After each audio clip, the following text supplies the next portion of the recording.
David Horning, welcome to the podcast. Dan, I acknowledge you. Thanks for having me. I appreciate this opportunity.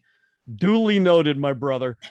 Hey, before we get started, wondering if you could tell me and tell the audience about water cooler comedy. What is that, and what's your mission in doing it? Well, I work with managers who want to engage and connect their teams so that they can attract and keep employees who want to be there. And I do so through the use of humor, which is it's a very human condition. So basically, I teach managers to stop taking themselves so seriously so that they can open themselves up to building connections with their teams, so that they can, have fun at work, so that they can attract and keep some of the best people. And using a sense of humor kind of humanizes us. And Water Cooler Comedy is a company that I started initially to do like corporate comedy events. I book comedians, I bring them in, you tell me what you're looking for as far as the vibe of the event, the type of people that are going to be there. I'll link up with local comics, figure out who's going to be a great fit, and then we turn your workplace into a comedy club. But when COVID happened, I realized that, I need to teach people how to use this skill, because it is a skill, which means it can be developed. And so I put together some webinars, I put together a 90-day program, and I put together an 8-week course as well throughout this past year, focusing on developing the use of humor in leaders. I really want to dig into water cooler comedy, but I got to start with your origin story. How and when did you discover that you had the gift of making others laugh?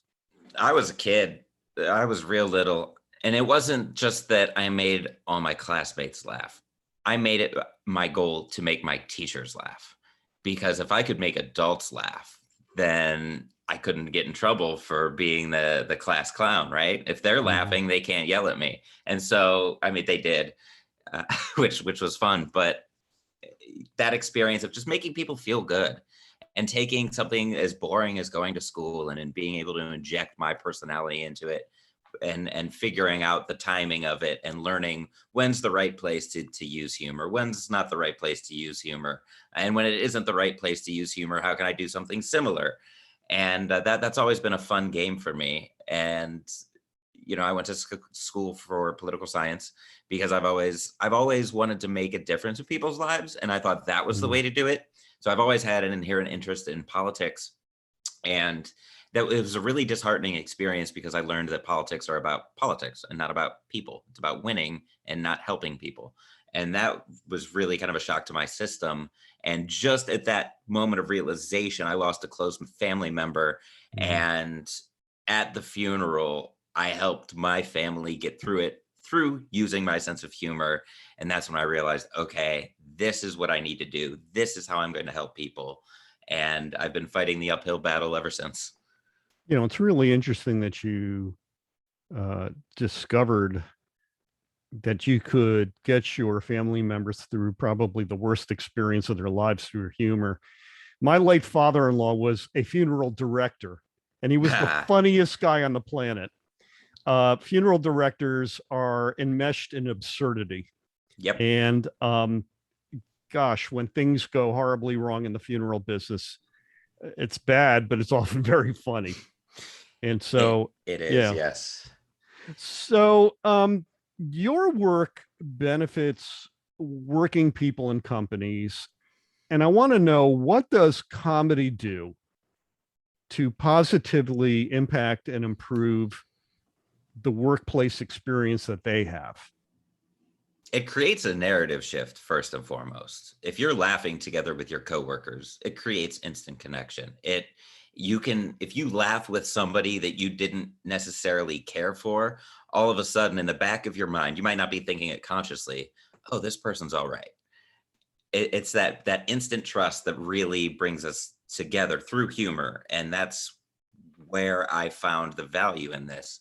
And especially working as a comedian, being able to make a point on stage and get people to laugh at something that they don't necessarily agree with, that means I've opened the door just a crack so that they can see that maybe their position isn't the only position. And just allowing people to see beyond themselves in that moment. That's the value of humor that I want to unlock in people, because we get so married to our positions. We don't want to be wrong.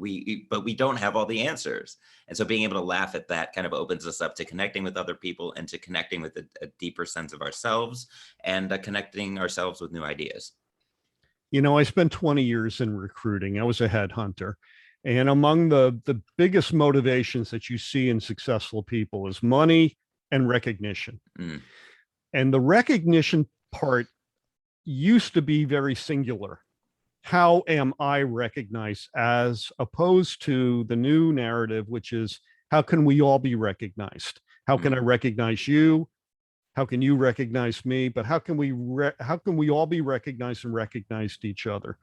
So how do you get somebody past the point of being so selfish that they can't get beyond their own thought processes in a group dynamic at work?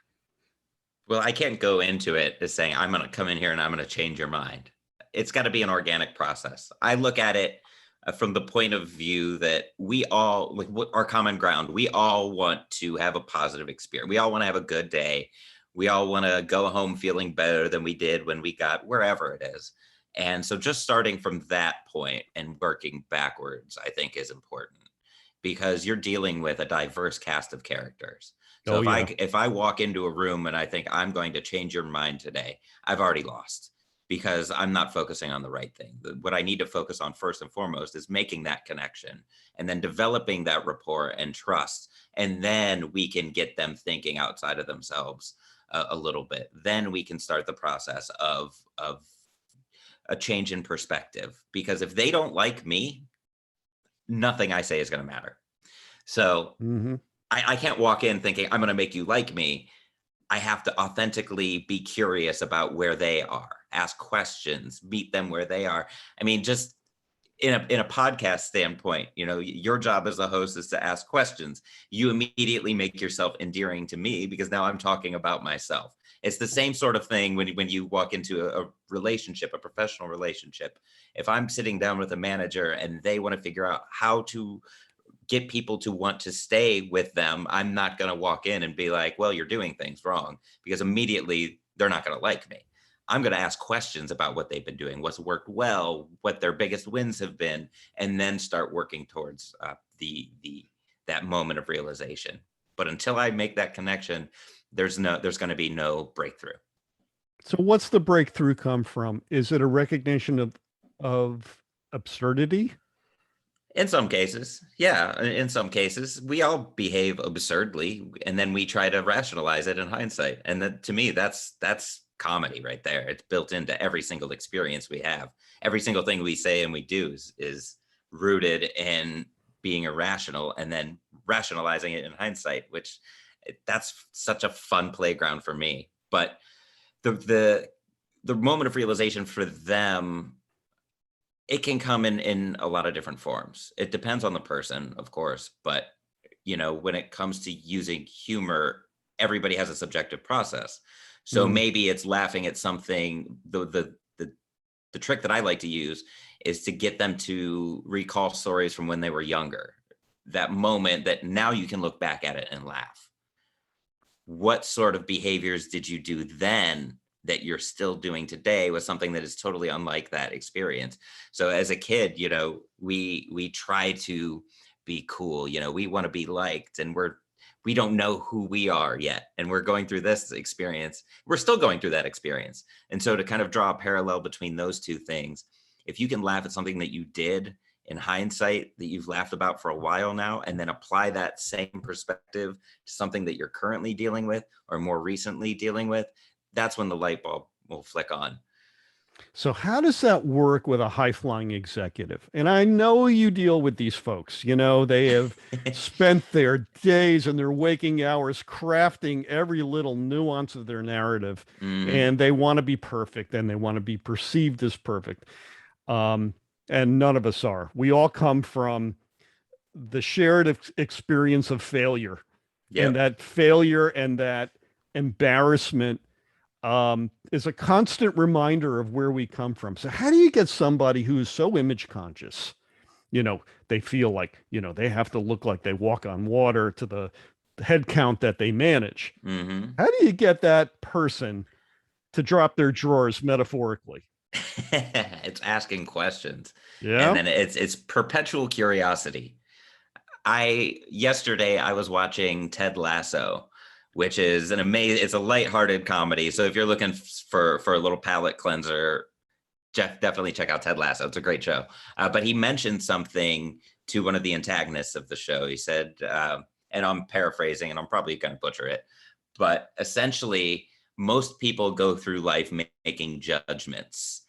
I learned to be curious, because when you're curious, you learn things about other people that throw those judgments out the window. And I'm paraphrasing big time. It's not nearly what he said, but it was that idea that the more you ask questions, the more you learn. And it is so hard for me sometimes to not make judgments based off of what people tell me when I'm in a conversation with them, especially like executives. I can see where your holes are in recruiting. I can see where your holes are in culture. Oh, you made this big sweeping decision and you didn't get feedback from anybody. I could sit here and pontificate at you. We're not going to get to a breakthrough. I need to ask you questions to figure out what your mindset was to get there, and then keep asking you questions so that you start to see these gaps in your own knowledge. And then that opens them up to suggestion, more than just me saying, here's what you did wrong and here's what you need to do better. Nobody wins there. So let's talk about that. And I am completely off the script now, because I'm thinking about what it was like for me to deal with monolithic hiring managers who would say, Dan, this is like central casting, go find me somebody who looks like this. And oh, by the way, went to an Ivy League school, because going to an Ivy League school, right? Mm-hmm. That means they are, munificent. No, but that's what they wanted. Right. Right. And that's top-down thinking. I know what's best for this organization. And I think the new way is to flip that and say, let's let ideation bubble up. Mm-hmm. So how does comedy help the recruiting process by leveling out all that bad juju and getting people to respect one on one? How do we get people to respect one another's humanity and recognize, what? They've got a different experience, but they're really darn good at what they do. Mm-hmm. And let's find more like them to join our little group here, which will get bigger and bigger and more successful. What are your thoughts? I think it's a long-term process. Where I'm coming from, especially in today's recruiting environment, is that most organizations put culture building and employee engagement on the back burner, because short-term, it has no impact on short-term results. We got to make sure the shareholders are happy. We got to make sure we hit these metrics by these dates. And there's nothing wrong with that. Absolutely not. Focus on that, sure. But to put culture on the back burner, now we are seeing the outcome of that. You could have spent the last 20 plus years building a place that is notorious for being a great place to work, a place where people care about one another, a place where people go to bat for one another, a place where when things go wrong, we band together rather than point fingers. But instead, we're focusing on the bottom line and missing out on those deeply human interactions. So when it comes to recruiting, like my 101, when people are interested in my recruiting based programs, I'm not an expert on recruiting and retention. I am an expert on culture. So when people come into that, that's what I'm focusing on. This isn't a magic bullet thing. This is a process, a continuous process that will never end, that needs to be just as important as hitting those bottom lines. So when it comes to sitting down one-on-one with someone in an interview process, you learn a lot about them by asking off the cuff, off the beaten path questions. What's your favorite dad joke? How did you mess up and what's funny about it in hindsight? You could really weed out the people that are putting on a facade versus somebody who's authentic in an interview process by asking them those questions. Throw them a curveball every once in a while. Well, yes. And I would ask about situational dynamics for my clients. I would ask them first, okay, you obviously have an 8 alarm fire going on here. So I need to know the kinds of things that you deal with on a day-to-day basis. Right. And let's throw the candidate in the deep end and see how they respond to swimming to shore. Hmm. That you got to do. If you're running a crisis clinic, you've got to know that they're going to thrive. Yep. But you just don't want to do that. You want to find out about their humanity. And I think the interesting questions about, tell me about an absurdity that happened to you. I don't care what it is, but tell me something that just made you laugh, and then you'll find out whether or not they are warm-hearted or cruel. Hmm. What made me laugh is I saw a guy trip on the subway. Well, you're a cold-hearted bastard. Did you help him up at Yeah, least? did you? Yeah. Yeah. Did you help him up? Or was there some absurdity that happened and you just found joy in it? Hmm. You know, um, and I think that's really important from a cultural standpoint. And I think a lot of hiring managers miss that. Now, a trend that I saw a few years before I ended my own recruiting career, I think helps all of this. And what people are trying to do now is not hire when they need people, but be aware of people out there who could be a great addition to the culture. I don't mean a fit to the culture, but an addition to the culture, meaning change it in a positive way, enrich it, right? Hmm. So you bring Dan in to have coffee and you do all that fun stuff that David is talking about. You make them laugh, you find out what, where their silly point is. And, you find out about their humanity to find out what would this person be like in this culture? How would they change it in a wonderful way? And then you get an idea of what they can do for you. And then when an opening pops up, you already have somebody in the pipeline that you can draw in. The old way of recruiting that I used to do was demand structured. I need the person now. I don't know who that person is. The new way of doing it enriches culture. My old way of doing it is a roll of the dice. Right. Can they do the job? Yes. Do they really want to do the job? Will they enjoy doing the job? Yes. Are they a fit to the culture? I won't know for 90 days or more. Right. Right. Right. Yeah, that's a story that I've heard. Before I speak to groups, I do a pre-event survey, and one of the questions is, what's something that isn't funny that has happened to you at work that is actually funny? And one of the responses that I use now is, this woman had her boss asked her, we got to fill in these gaps. We've got these empty positions, fill them as fast as possible. We need warm bodies in there. And then when there wasn't a cultural fit, the boss called her into the office and said, why didn't you do better vetting on this person? You were demanding speed. I gave you speed, and now you want me to tell me what you want. And so it's just like, yeah, you have to be preemptive about it. You have to be proactive about it. And that's part of building a culture. Culture is a living thing. It's always evolving. It's always dynamic. And to say, no, this is our culture and that's final, while the intent is probably good, it's very limiting. And that is why I think the work that you're doing is so important, because at the end of the day, we all want to at least get along. Mm-hmm. We may be diametrically opposed on a lot of different cultural fronts, but I know I can trust David. I know his heart, and I know I can get through the day with him, and I know we will find a way to solve this problem, this problem, this problem, and this problem, and make the client happy. That's what recruiting really should be about now. It really should be about a humanity first type of approach, because at the end of the day, a company's most important asset is people. 100%. Are you familiar with Menlo Innovations? Probably, but not from the term. Okay, so what is it? It's a software company, and Rich Sheridan is the CEO. He's known as the Chief Joy Officer. That's his message in his workplace. He's built a top culture.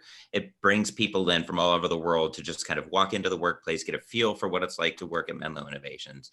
And a big part of that is the interview process. In an interview, you have two candidates. They sit at the same table and they're sharing a pencil and a piece of paper. How well do they work together to solve the problems posed by the interviewer? That's how they judge fit, not what your skills are, not where you came from. How do you work well with the person next to you? Because that's how they work. I mean, there's no cubicles, there's no offices. Everybody's working side by side. People are sharing computers and working together in a side-by-side dynamic. And that might not be for everybody. And that's where the interview process comes into play. So, well, I think that's really important. I think we need to be doing more of that. I mean, you're basically torture testing a relationship. Yeah, you don't have to be best friends. You can disagree on everything, but as long as you find that commonality and work together to move closer to that, that's more important than like you said. It's, you don't have to be best friends at the end of the day. Yeah, and a lot of workplaces are full of people aware of each other's political bent and philosophical bent, and that is now getting in the way of a lot of progress. And we have to find a way to kind of overcome that, because if you don't, companies won't survive.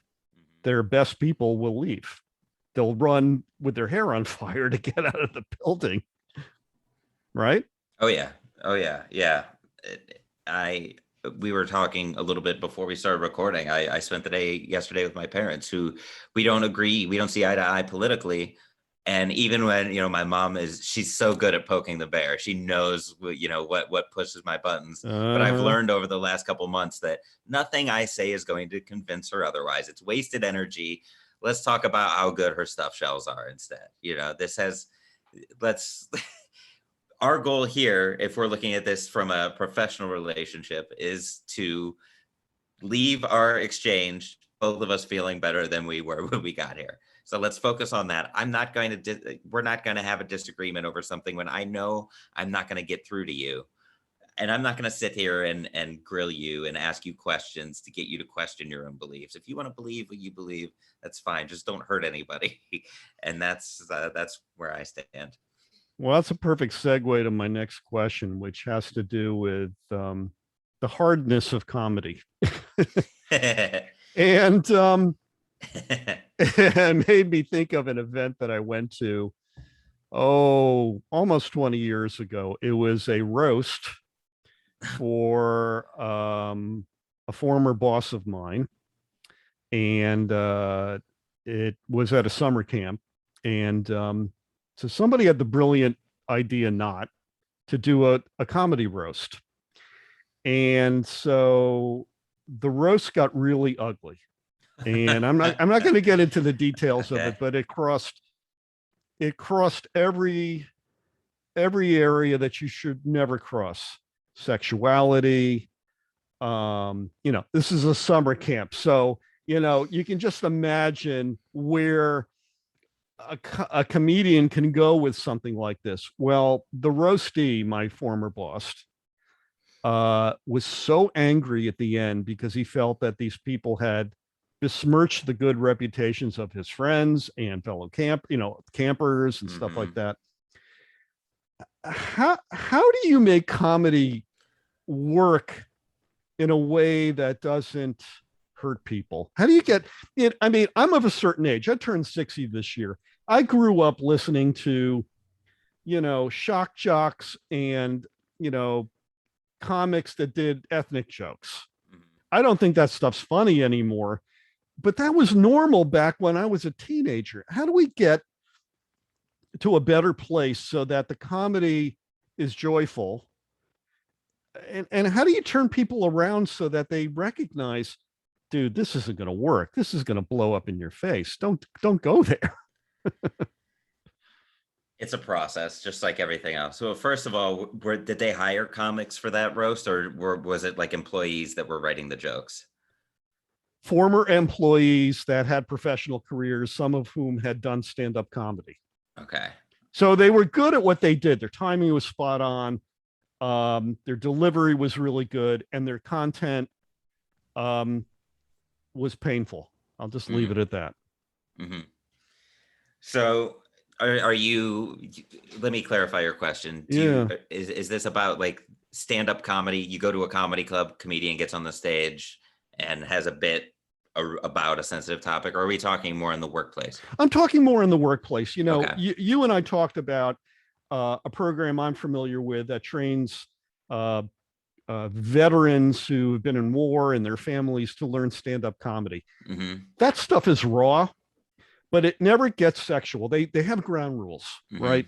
Yeah. Don't talk about a person's sexuality. Don't talk about topics that are taboo. Talk about the weirdness of war. Talk about, I mean, if you want to talk about the fact that you're now hooked on painkillers because you got seriously injured in Iraq and now you've had limbs severed and you're in pain and you've been hooked on hydrocodone, that's okay. That's your experience. But don't talk about sexuality. Don't talk about somebody's the neighbor's 17-year-old kid, that type of stuff, because we now have new rules of what's appropriate. Well, I think you hit the nail on the head there. It's about their experience. Mm-hmm. An audience can't deny your experience. Now, there are details. Again, you have to know, again, the ground rules. What's your culture like? Is your culture is your culture a place where people throw like offensive jokes back and forth and people laugh and it just rolls off their back? Yeah. That's one thing. But if you even have to ask the question, is this going to go over well? Probably skip it. Because you're not a professional comic. Chances are good if you've got a day job, you're not a professional comic. And mm-hmm. a lot of what you see in some of these comedy specials, especially the more sensitive jokes, the sensitive premises, that's years and years and years of getting it wrong in front of audiences that are more forgiving than your HR department. So, it's your personal experience is huge. The intent, when you joke, the goal should be, again, and I'm going to keep coming back to this, is this going to make their day better? Are they going to leave the exchange feeling better or not? If there's even a question, table it, save it for later. Right. But so is this a personal experience? Because people can't deny that.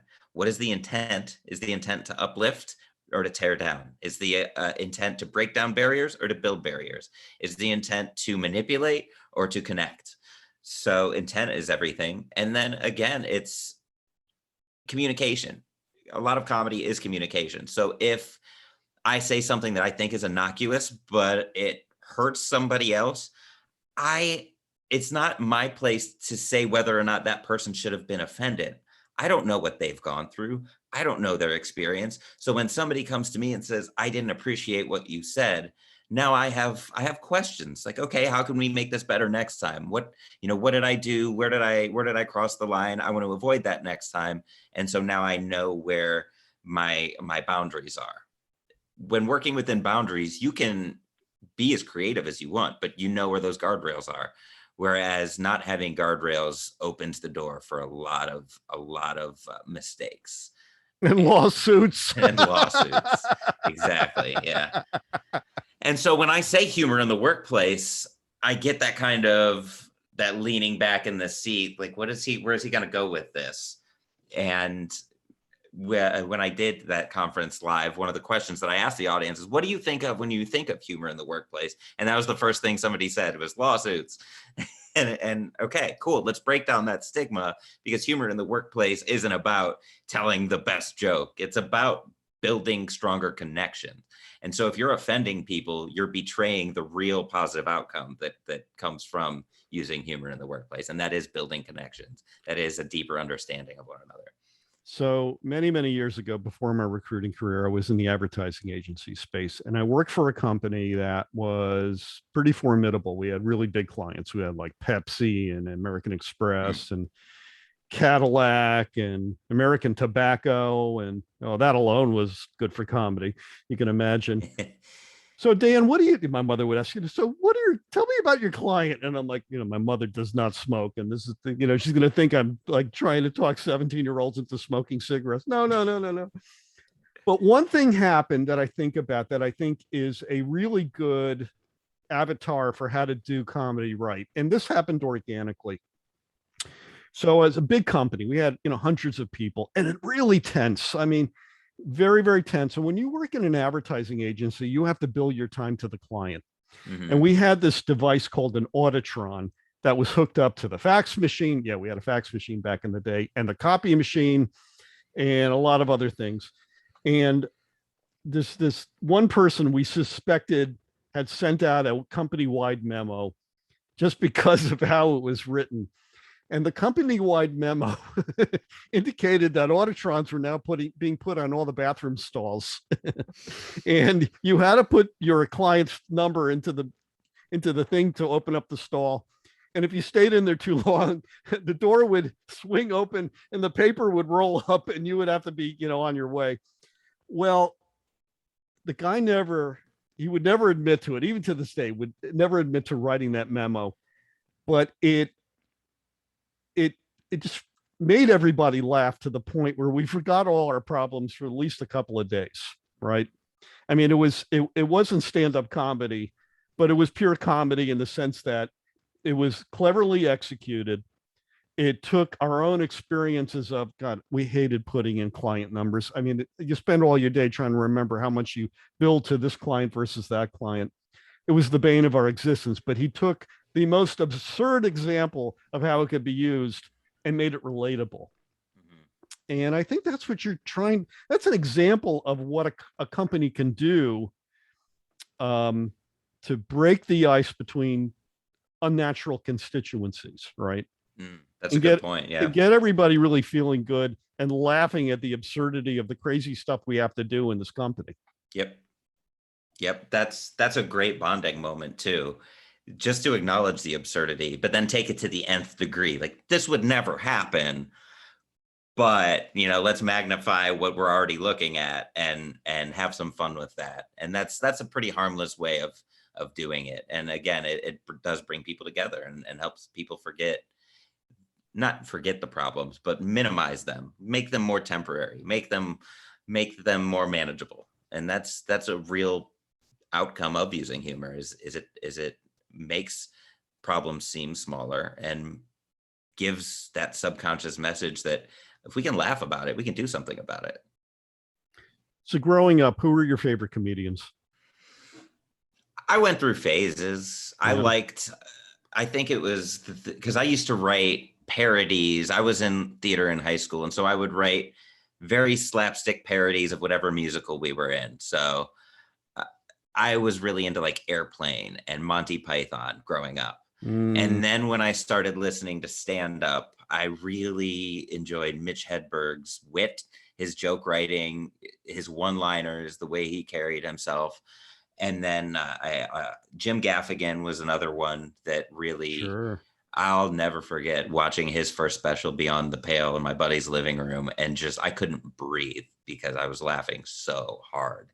And then I got into sketch comedy first and like improv to kind of go back into that slapstick. I want to write scripts, but I worked at a stand-up comedy club and I started appreciating that art form more and more the longer that I worked there. And so that's where I discovered like John Mulaney and Louis C.K. and Dave Chappelle. I mean, I was aware of Chappelle, but I started appreciating the little nuances in his performance. And I started doing research on like Carlin and just the way that he would present an argument in a very straightforward yet non-threatening way, kind of like an all sides sort of mentality. And so there's a lot of comics that I draw my influences from, a lot of styles that I draw my influences from. Right now, I'm doing a lot of bits based on like problems in the world, but approaching it from an exaggerated, like I have a solution to this problem and my solution is very exaggerated just to kind of get people on the same page. Like, oh, that's a ridiculous way of looking at this. So that when they're actually thinking about the problem, they're thinking about it from a different point of view. So I look at like weed legalization. What if it were mandatory? What would that world look like? And then I have fun in that sandbox. And so there's a little bit of the absurdity from the Monty Python in there. There's a little bit of the real world application from Carlin. And then there's that kind of likability of a John Mulaney or a Jim Gaffigan in there. So I draw influences from all over the place. Oh, can you imagine weed legalization and people are taking weed breaks at work? I mean, yeah, I don't vouch for that. But the one joke that I tell that people seem to really like is that if you get pulled over with weed on you, cops then have to smoke it with you, and just as kind of like there's bigger problems out there than people not going the speed limit, or there's bigger problems out there than, whether weed should be legal or not. Let's expand our horizons a little bit in this conversation. Hey, I worked in an advertising agency. That would have been like job one, have weed legalized. Hey, yeah, yeah. So I would imagine a lot of your repertoire has to do with future of work, because in the last year, the whole concept of work, where we work, how we work, who we work with, are we in each other's physical presence, has been completely thrown up in the air and tossed around. Um, will the future of work be funny in your estimation? It has to be. Yeah. It has to be. I mean, I'm not talking about everybody's roaring with laughter all day, every day. But I think we need to draw attention to the mistakes that we make at work. I think we need to draw attention to the fact that we don't have the answers, and present that vulnerability.